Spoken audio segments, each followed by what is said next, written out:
Okay, update. My wrist is now starting to swell up and it's really painful. I can barely do anything with it. I couldn't even peg the tent out properly. I had to use left hand. It's gonna be painful for the next couple of weeks, that's for sure, till it heals, because I'm gonna have to be using it every day and that's gonna slow healing as well. It's not broken because I can move my fingers, but it's bloody hurting. I'm kind of still really peeved at that cop. I mean, he didn't give me a crime number. He took my number. He took the guy's business card and took the details off that. He took my phone number, I meant. He took my passport details. It's like he wanted to arrest me. And he said, oh, you can get back any damages on your bike, off your insurance. And I said, I haven't got insurance. And he said, well, as if, that was somehow made me to blame or culpable in some way. I was the bloody victim. And even if I had insurance, he didn't give me any of the other person's details. Can't make an insurance claim without the other person's details. Didn't give me a crime number, let the other guy go, and then just rode off into the sunset and like, fuck you, Jack. Ah, man. Yeah, that hurt to the bone. I almost sobbed. I almost had a sob. Not a cry, but almost a sob. It's like, I respect Belgium, and I'll respect and like Belgian people. When something like this happens, and then the attitude of the policeman as well, it's like a slap in the chops. It's not hard, but it hits you to the core, it hurts from someone that you like. It's like a few years ago, I used to know a girl called Hope, and she lied to me one time, and I confronted her with the lie, and she slapped my face. She slapped my face, not hard, but because I loved and respected her, it hit me right to the core. It really, and it feels the same way here with this situation. It's going to be a tough couple of weeks now, but I'm not turning back. No way. Maybe if it was completely broken, that would have turned me back, or if the bike was completely fucked, that would have turned me back, but on I go. This is just one of the trials and tribulations of the road, I guess. Ow. It's going to be a tough couple of weeks while it sorts itself, though. Yeah, the bike's pretty much okay, but the rear pannier, the bracket's broken completely. Both of them sheared through, so I've got it on with cable ties, which means I can't take that pannier off the bike now. Not a problem while I'm riding, but I can foresee it being a problem later on in some way. Because it's a wide load, and if I can't get it through some narrow gaps, I usually just take the panniers off, put them the other side, carry the bike through. That's not a possibility now. I can't take that pannier off. It has to stay on permanently. Yeah, so Sky, I can't believe it. It reminds me, it's actually worse than what happened in Sandy in Bedfordshire. It reminds me what happened there last year. So I was riding off Cycle Route 12 onto a shared path, and the main road just, past the shared path. And it was the right road, but I wasn't sure of the direction. So there was a couple up like 50 yards ahead, and I was pretty sure that was the right direction. So I thought I'll ride up and I'll ask them if this is the right road for Peterborough, the right route to Peterborough. I cycled to about 20 yards and I pinged my bell, no response.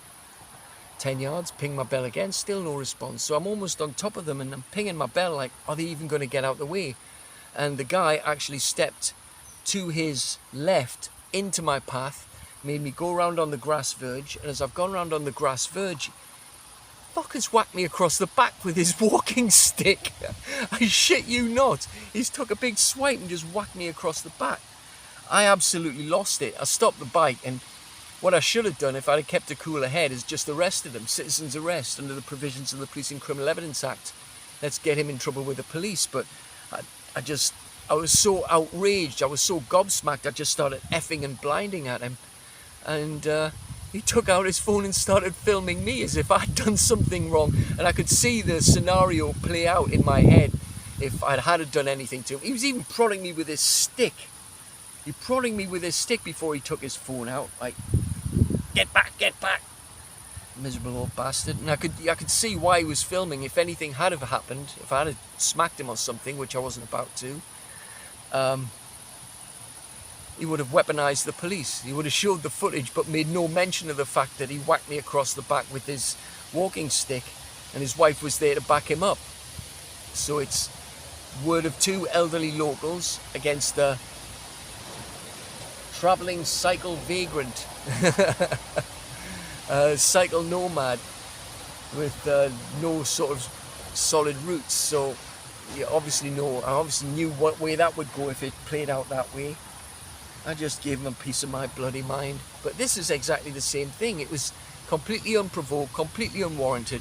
And it wasn't just a brush, he actually slapped my arm, knocked my hand off the handlebar. I spun this way, slammed into the bloody fence and slammed onto the ground. That's where I did this. Absolutely unprovoked, unwarranted. There were half a dozen witnesses and they were all telling the policeman the same story that I was telling the policeman. But he still had a mind to arrest me. It was like no crime number, no incident number, which would be the norm in England. Didn't arrest the guy. This wasn't, he kept saying accident. It was not an accident. It was deliberate. Accidents happen. Accidents are mistakes that people make and there's consequences, but it's not intentional. This guy actually slapped my arm, knocked my arm and pushed me off my bike, basically. And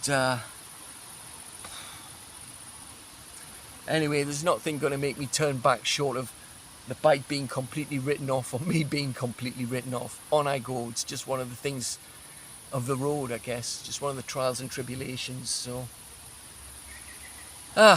this is a nice spot. Wild camping tonight. I'm about 10 kilometers now, I think in kilometers. 10 k's out of Kojic, which is back that way.